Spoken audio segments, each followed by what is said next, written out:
What's going on, everybody? This is Lauren with TMF Apparel. This is the TMF Podcast. Today's shirt of the day, Choke Test Dummy. This is for the white belts out there. I do have some blue belt and up that are choke dealer shirts, so check those out on the page. Today's video is going to be about top 3 rap artists to watch in 2021. Now, this isn't just random for me. These are 3 artists that I listen to on the regular, 2 of whom you may not know. One of them you probably definitely know by now. So, we're going to kick this show off. The first one on my list is none other than Tom McDonald. Now, if you don't know who Tom McDonald is, he is a Canadian-born rapper and artist, former pro wrestler. Who would have thought that? Tom McDonald got my attention a couple years back with some of his insane videos. Tom looks absolutely crazy. No getting around that.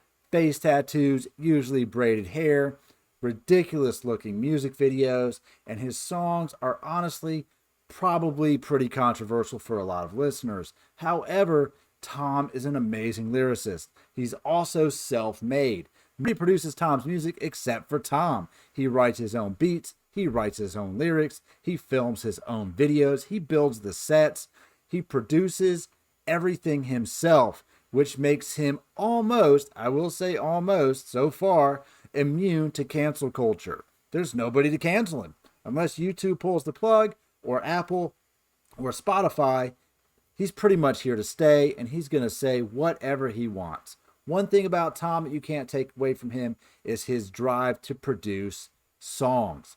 This man in 2020 capitalized on a pandemic by staying home and doing nothing but grinding out hit after hit after hit, Friday after Friday after Friday. Probably put out more songs than any other artist that I frequently listen to or even on the charts. This month alone in March, Tom McDonald surpassed Eminem on the #1 rap chart for his latest album, Clown World, which I have streaming right behind me. Now, I'm not going to stream the audio because I don't want to infringe on any copyright that Tom might have, but he builds all these sets himself. He films the videos himself right there at his home with his girlfriend. They do a fantastic job. Now, is everything he says true? Most of the time it is. Is it offensive? Probably. If you don't like to hear it, I get it. Tom's been writing music for years, putting it out on YouTube, just flying under the radar, touring, but 2020 shut down shows. So what did he do? He took to the internet, wrote some awesome songs, produced them, and put them out himself. So, who dethrones Eminem in March 2021 for #1 rap album? This crazy guy right here. Believe it or not, Tom is definitely gaining traction. Look out for him all year to keep producing hits. And in fact, if you don't like it, feel free to leave a comment. Leave him a comment. Because as far as I've seen, nothing fuels this man more than hatred on the internet. He absolutely thrives off of it. Next up on my list is none other than Chris Webby. Chris Webster crushes it. Each and every year he comes out with Webby Wednesday for the last 3 years, 4 years, and I look forward to Webby Wednesday each and every week.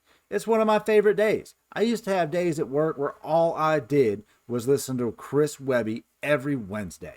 We would just stream albums all day long. It just makes you feel good. He's an amazing lyricist. Strings together some of the best songs I listened to in 2019, 2020. Chris Webster's not new to the rap game. He's been out there for over 10 years, hustling and grinding, and much like Tom, self-made man.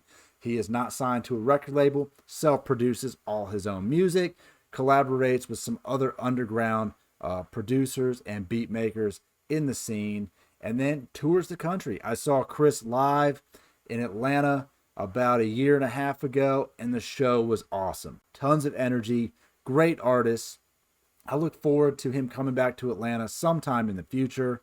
But being that everything is shut down, Chris Webster took to the internet just like Tom, produced song after song after song all year long, and each and every one of them was a banger. Now, how did I discover Webster? Well, kind of a fun story. I was at work streaming Pandora, just random maybe hip hop station, during the day, and I come across this song playing in the background, and I just happen to be catching the lyrics, and I'm started to laugh. I'm like, who is this guy making me laugh with this ridiculous song? And lo and behold, Chris Webby, Raw Thoughts. If you have got to check it out, it is an absolute lyricist dream about basically current events. Just him roasting the ever-loving shit out of people. It was worth a listen. I played it over and over again. There's Raw Thoughts 1. There's Raw Thoughts 2. There's even Raw Thoughts dishing Tekashi 6ix9ine. And then none other than Raw Thoughts 4, which was his basically FU to everything that came out in 2020. And it was great.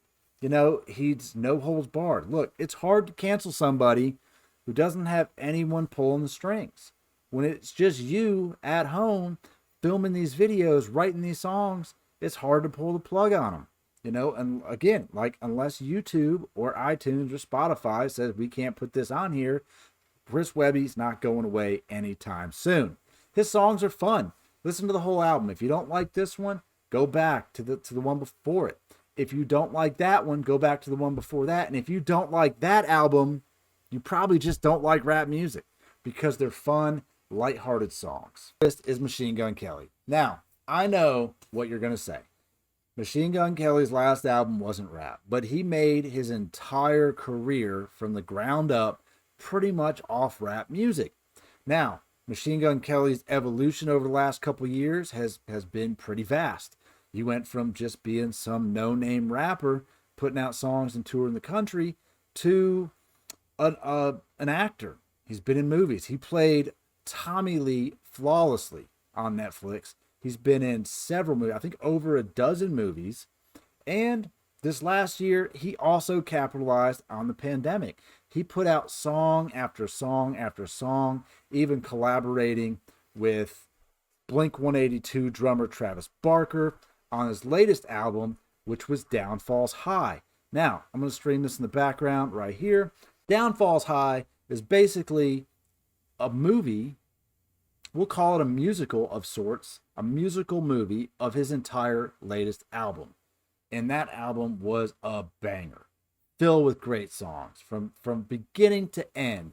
Great songs. If you grew up in the late 90s, early 2000s punk rock scene like I did, and were a fan of Blink-182 like music, you will absolutely love this album. If you have not already heard it, it is fantastic. Now, the album before that was a little bit more of a downer, and that just had to do with stuff he was going through in his life. But if you haven't heard Machine Gun Kelly's latest album or watched this, it's like 49 minutes. It's basically his album.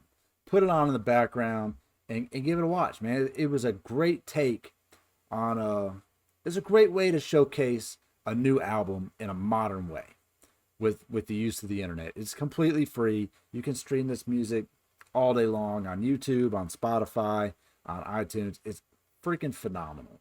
Now, I've been keeping up with Machine Gun Kelly for a couple years now. A lot of people know who he is based on his feud with Eminem. The back and forth rap battle they had was, it definitely got my attention, not gonna lie, and it kept it. Machine Gun Kelly kept my attention. This dude, I honestly feel like one of the most underrated artists, and I look forward to every song that he puts out in 2021 going forward.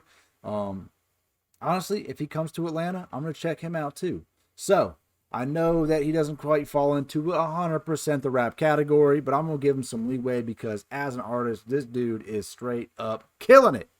So, that wraps up the top 3 artists I'm going to tell you in this category anyway, to keep an eye on for 2021. If you haven't heard of any of them and you listen to it and you like it, leave me a comment, give me a thumbs up, subscribe to the channel. I listen to these guys probably every day, one of them. I'll say, hey, Alexa, put on some Tom McDonald. Hey, Alexa, it's Webby Wednesday. Hey, Alexa, I want some MGK. Every single day. One of those statements comes out of my mouth. Now, don't get me wrong, I love other music too, but these guys really get my blood pumping and my day going and start it off right. So, till next time, see you later.